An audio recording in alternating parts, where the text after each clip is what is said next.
where are we now? We're in a catastrophic situation.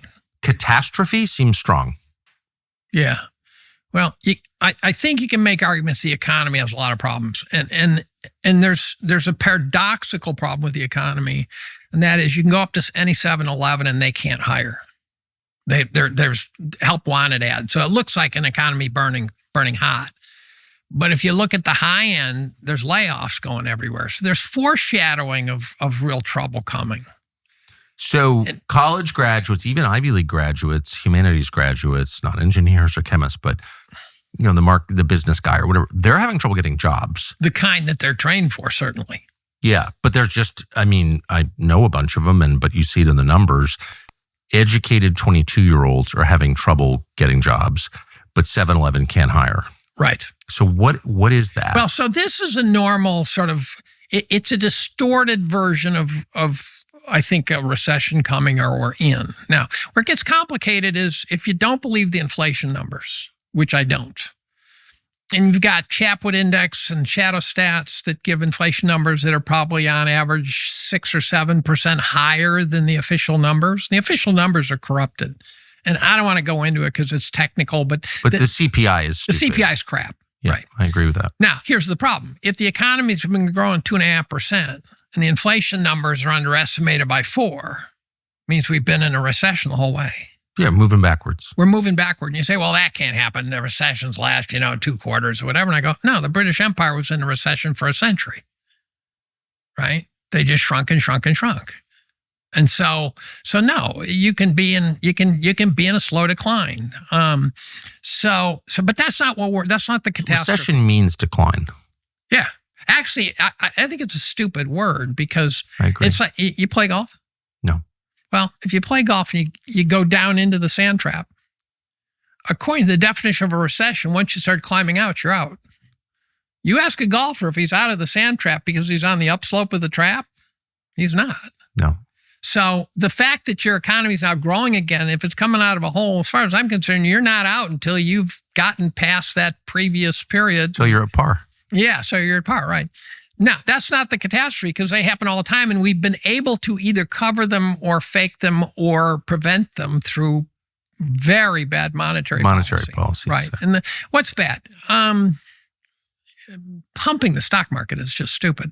But private equity has bought up 80% of the hospitals, the healthcare. And what they do is they go in and they buy some organization.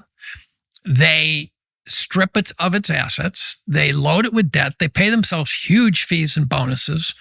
And then they sell the shell of a company, which is now effectively worthless, into the marketplace, like to pension funds who are not smart enough to recognize that they just bought a piece of crap. And according to Gretchen Morgenson, a 47% bankruptcy rate. Now, post-sale. Post-sale. Now, as long as it's profitable to buy up viable companies, destroy them, sell the shell, and make money, money's too loose. Precious capital, if capital is of real value, it's a moat. So a good businessman can get capital, bad businessman can't. The fact that BlackRock could buy single-family dwellings, which is a terrible business, you really can't make money unless there's a housing boom and you leverage up to hell. The fact that they could get it at an interest rate of 0.15% is a highly flawed system. And that's where the inventory went after 07 to 09. It got bought up by these guys who could lever up and then charge rents to people. So they basically scoop up the housing market. Now, with free money. With free money. Kind of free money. Unlike, credit cards, which are 25%, right? And not just free. I mean, once you factor in inflation, it's a gift. Yeah, it's profitable money. Literally, just taking the loan is profitable. Yes, you don't have to do anything with it. Yes. Right. Yeah. So here's what happened. Somehow the market has ceased to respond. And the reason the market's important is because of the wealth effect. And that is that if you own equities, you own a house, and they're soaring in price, your spending habits change. I'm having a great year, for example. So when the bank of dad has to provide some liquidity to the children, I feel okay about it, right? The problem is that it's a false wealth. It's not real wealth. It's a false wealth. So the people trying to wreck our civilization want you to be passive. They want you weak so they can control you. Weakness is their goal. No thanks. Our friends at Beam, a proud American company, understand that our country can only be great if its people are strong. And that's why they've created a new creatine product to help listeners like you stay mentally sharp and physically fit. People like to mock creatine. CNN doesn't like creatine at all. But people buy it because it works. Beam's creatine can help you improve your strength, your brain health, your longevity. It's completely free of sugar and synthetic garbage that's in almost everything else that you eat. Of course, you don't hear about it too much because, again, a population that is strong, clear-minded, and physically capable is a threat to tyrants. That's why they want you playing video games. To celebrate American strength, actual American strength, Beam is offering up to 30% off their best-selling creatine for the next 48 hours. Go to shopbeam.com/Tucker. Use the code Tucker at checkout. That's shopbeam, BEAM.com/Tucker. Use the code Tucker for up to 30% off. It's built on core values, integrity, results, no BS. Beam. We strongly recommend it. So what happened? Well, I'm getting tired of seeing these. I see 4-year plots of the equity market and they make various comparisons. I go, don't go back 4 years. Don't go back 40 years. Go back 120 years. So I follow about 25 metrics of valuation. Valuation is inherently a price of the market relative to something it ought to track, whether it's the earnings, the revenues, the book value, a thing called Tobin's Q, the GDP, which is a fictional number, as I've heard you recently say. But I follow about 25 of them. So you can kind of track whether the markets have gotten expensive relative to the thing it ought to track. Now, around 1981, the markets were at the cheapest valuation, arguably in history. Inflation was scaring everyone, which is why they were cheap. It turns out that the boomers were just hitting the workforce. So demographics was a huge tailwind starting around then. And most economists agree demographics is huge. Now, I'm disingenuous in that I quote economists selectively. In the next sentence, I'll probably say something horrible about them. And so I'm obviously cherry picking my data, but economists like demographics. So the boomers hit the workplace. So it was almost guaranteed. I think Reagan was not important. I think he did some very important things, but I think whoever got to be president was going to be at the beginning of a boom. It turns out that China was coming out of the dark ages.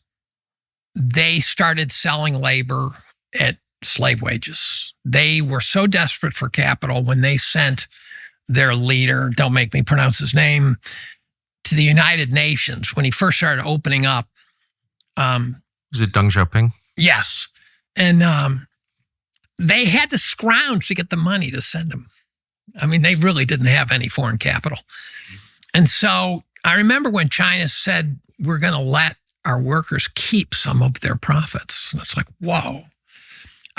Russia had, the Soviet Union hadn't collapsed, but they were in trouble. So they were obviously cranking a resource base as hard as they could. And we had our guys in there helping them and stuff like that. And interest rates were at all-time highs. And if you read a 1999 article by Buffett, who I think is a hoser, I think he's much more of a stock jobber, much more of a conniver than he is. He loves to be the mafia don, walk around in a bathrobe saying, I'm harmless. He is not harmless. When we're in a bottom, he breaks all sorts of laws. They do all sorts of insider crap to bail the system out. But he pretends to just like Dairy Queen and Coca-Cola and whatever.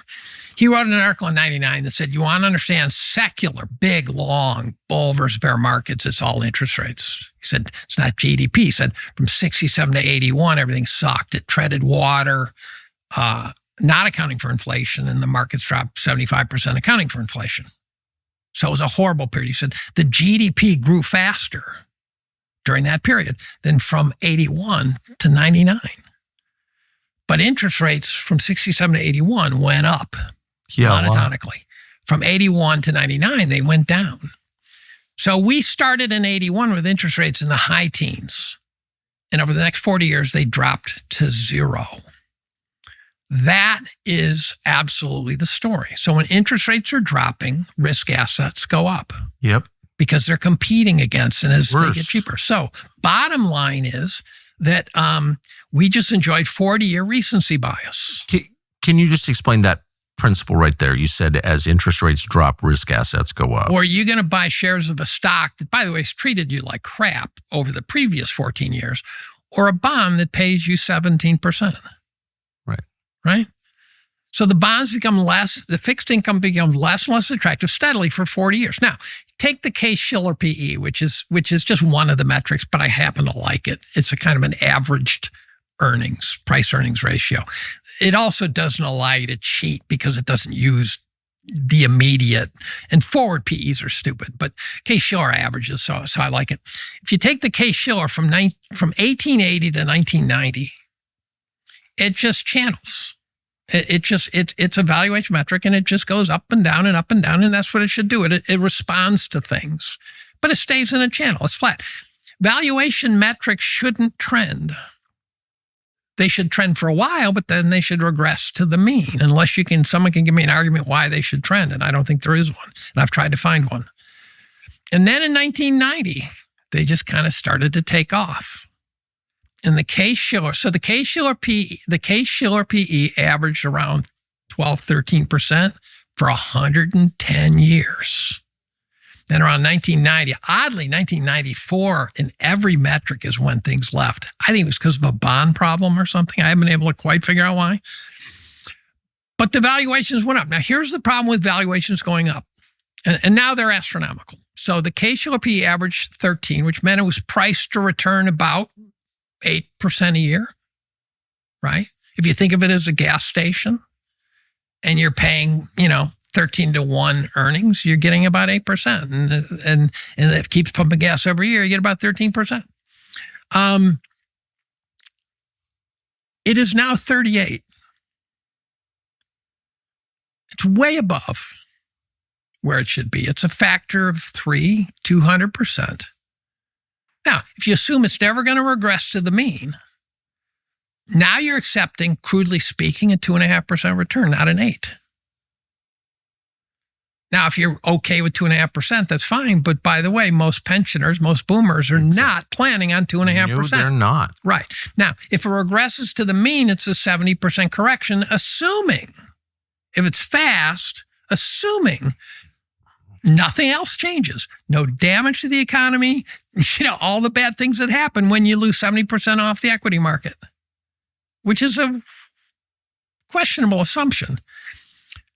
Another way to think about it, which I think is much clearer, is if you say, look, we'll just grow our way. I think it could go up or down or up and down. You don't worry about the path. You say, if we grow 2.5% a year, which I just questioned as being valid, but let's assume it's valid. If we grow 2.5% a year, to get back to historical average of 13 will take 45 years. Now, here's the thing. I made no assumptions about good news, bad news. I assumed it's going to be like the 20th century. 2.5% a year. It'll be 45 years from now. I don't care what path you follow. If we are at the average Case-Shiller PE and the economy grew 2.5% a year, the equity markets will have returned capital gains 0. Thanks for watching our YouTube channel. We hope you'll subscribe to it. And by the way, you can hit the little bell on there and get notifications every time we produce a video. We hope you'll do that also.